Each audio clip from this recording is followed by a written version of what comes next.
You're watching a clip from NBC 10's Growing Greater Philadelphia. View the entire show at NBC10.com.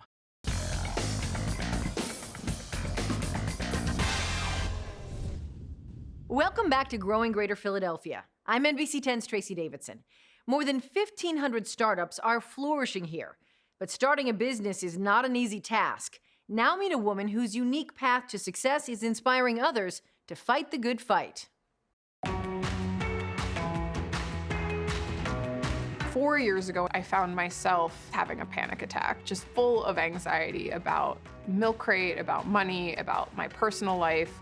I was waiting to find out if I had cancer, which I didn't, thank goodness. And so I spent a year not knowing how to handle that. And my mother kept saying, try a martial art. You need something where you can release this anxiety and this energy. For entrepreneur Morgan Berman, training and competing in jiu-jitsu was the outlet she needed.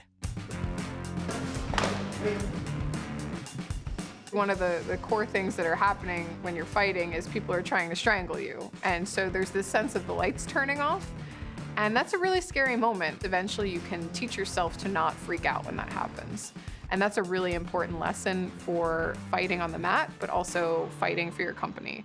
The self-described impact technologist is the CEO and founder of the startup Milk Crate. Milk Crate is a tech company that's built a platform so that mission-driven organizations like nonprofits or city initiatives can launch their own app so they can better engage their program participants and track their participation and their outcomes. The platform helps make it easier for organizations to do good in the world by quantifying the impact of their work, which investors reward.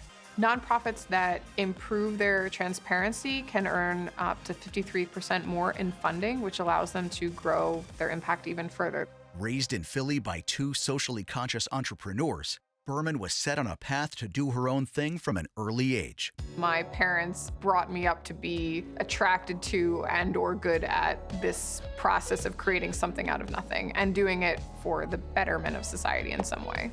But being the CEO of a tech company surprised even her. I was getting my master's in sustainable design when I started Milk Crate. I wasn't even trying to build a company when I built Milk Crate. It was a master's thesis.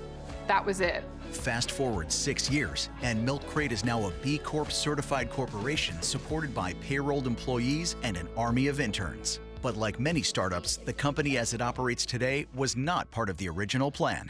We've gone through two major pivots as a company. The first was a product pivot. We had originally been a consumer-facing app that allowed people in Philadelphia to find local sustainable businesses, and it was kind of like a green Yelp. We then realized that there was an opportunity for us to take that in the corporate world with corporate social responsibility departments and initiatives.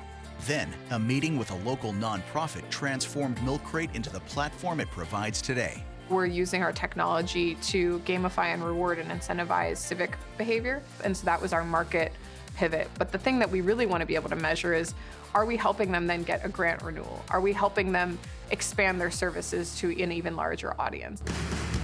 The success of the company has helped its founder make a name for herself as an internationally known, award-winning entrepreneur and community leader. But for the impact-minded 34-year-old newlywed, the accolades are secondary to the mission. I do not want this to be about Morgan is saving the world. I want this to be Morgan is helping build a company that is doing good in the world. That we have facilitated massive social change using technology that has achieved outcomes that otherwise wouldn't have been achieved. That's what we want to get to.